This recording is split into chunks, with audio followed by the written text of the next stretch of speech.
All right, what's going on, everybody? The last time I sat down and talked to you guys about a specific NEL performance was in the case of Baro Shoei, where I ended up giving his overall performance a 9 out of 10. For those of you who've been keeping up with the manga itself, Baro's performance in the NEL has been nothing short of spectacular. Probably the best, depending on what we see from Atoshi Rin in the final matchup. But due to some obvious caveats and things that we just can't deny, Baro sadly missed out on a perfect score, which he kind of was due for. Like I said, if it wasn't for those tiny little downfalls that he had. But today, that doesn't matter. Like I said, if you are interested, you can go check out that video. But today's topic, a red-haired speedster by the name of Chigiri Hyoma. Chigiri is one of the original main characters that we have seen. He was on Isagi's original Team Z, and not to mention throughout the rest of the selections, especially in the second selection, him and Isagi were really close-knit to one another, meaning that we did get a lot of screen time from Chigiri. He's a fan favorite with some of the best abilities in the series. I mean, his backstory is good, his weapon set is balanced while not being too broken, and it seems like no matter what, he evolves really rapidly, but it makes the most sense for his character. I guess if we just say everything about him's quick,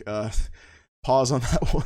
Sadly, though, this didn't really reflect in his U20 performance. He was on the defensive side, so we didn't get to see him do much with the ball on offense. I believe he only did get one advance where he was spotlighted a pretty good amount, but it didn't really end in anything for him specifically. And then by halftime, he was subbed out due to his stamina issues, which, you know, was pretty disheartening to see because he was really heartbroken by it. But it's just the harsh reality of the sport, man. You're at a pretty high level. You gotta make sure your stamina's there. From here, though, everything starts to look up for Chigiri. Alongside the rest of his Blue Lock counterparts, he heads into the Neo-Egoist League, choosing to go to Manshine City. Under the tutelage of Chris Prince, he evolves at an absolutely wicked rate to the point where when we see him in the Bastion Munich match, he's already ranked a 90 overall S-rated player. That's just raw stats without even stepping foot on the pitch yet. And while we're on that topic, taking a look at his raw stats, it's absolutely ridiculous. He has some of the best stats, if not the best stats, out of any of the Blue Lockers that we've seen stat sheets for. Until we see Rin's, I think it's safe to say that Chigiri might have the best numbers on paper as far as all the Blue Lockers that we know of are concerned so far. This is probably what led to him being acknowledged by Michael Kaiser in the inevitable Bastion Munich vs Manshine City match. As we know, Kaiser didn't think much of Nagi, saying get this fucker off the field because he doesn't deserve to be here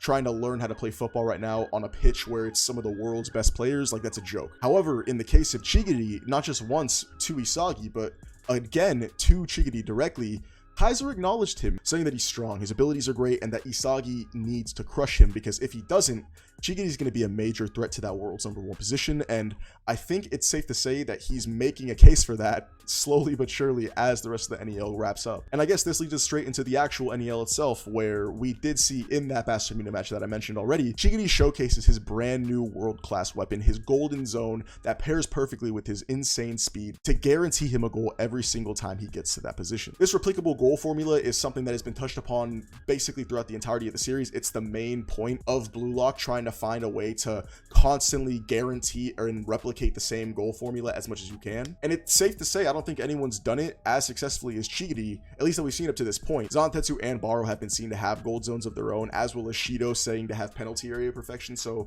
I guess you can count the entire penalty box as a gold zone for him if you kind of want to. That's really particular, but that's not the topic of today's video, because the point is Chigiri's 44 Panther Snipe is one of the most dangerous weapons when paired with his inhuman speed. I'm sure that's the exact same way that he was able to score the only goal that Manshine City was able to score in the PXG match that we saw. Sadly, they would go on to lose that match, similar to the Bastion Munich match, but I think in much more dire circumstances due to the fact that Nagi Seishiro's decline has been weighing heavily on the team, due to Ryo probably not changing up his formula, as well as just the overall frustration at how inefficient the duo that they brought in to pour all their attention and focus into is just going to completely let them down at every single turn when they really need it the most. Because right now, Manshine City is looking really bad. And oh yeah, that's not it. Let's not forget that Manshine City just played the Ubers, in which Nagi was thoroughly embarrassed. It was pretty bad. I think it's safe to say that, at least at the current moment, Manshine City is being dragged down really badly by the duo of Ryo and Nagi, specifically Nagi himself, because he doesn't really have anything to fight for. And the person that's truly affecting the most is Chigiri, because, like I said, he's the only one doing anything. Again, in this game, he's the only person who put up a goal for Manshine City. 3 games, 3 goals with no one else on your team trying to push for you to score specifically, when someone else is the focus of the team and most of your possessions are probably getting screwed over because you're being looked over by someone else who is supposed to be better than you but is clearly just not getting the results that they need. It's got to be frustrating for him, and it's frustrating for any Chigiri fans, as well as anyone who just hates seeing the traction or hate towards him, because even myself, I heavily downplayed Chigiri's abilities for, well, basically the entirety of the NEL until the confirmed downfall of Nagi Seishido. That's the only time I truly did give him his flowers. And again, I'm sorry, Chigiri, I guess I just truly wasn't familiar with your game, because you truly have been the main star for Manshine City to get themselves out of the dark void that they find themselves in as they keep losing and losing and losing throughout the Neo-Egoist League. They're going into realistically a humiliation match here, where the loser is going to be the only team in the Neo-Egoist League without a single win, and that is just like, that's pretty sad. Obviously, with the way that the story's kind of playing out right now, it's safe to say that Barcha is going to be the team that goes winless, but I'm not going to put any sort of karma into the air. As you guys know, my predictions are pretty shit recently. One thing that is safe to say though is I do think Chigiri will secure himself at least one goal in this match. He's managed to snag himself a goal in every match so far, and I don't think this is going to be any different. The way the narrative is coming together for this game, it looks like either Chris Prince, Nagi, or Rio are going to be the ones who are actually volunteering in the goal scoring. Like seriously, you can't tell me that Lavinho and Chris Prince aren't going to beef immediately when they see each other. I wouldn't be surprised if they sub in immediately just so they can take over. Nagi's bounce back is going to be one of the main focuses, not only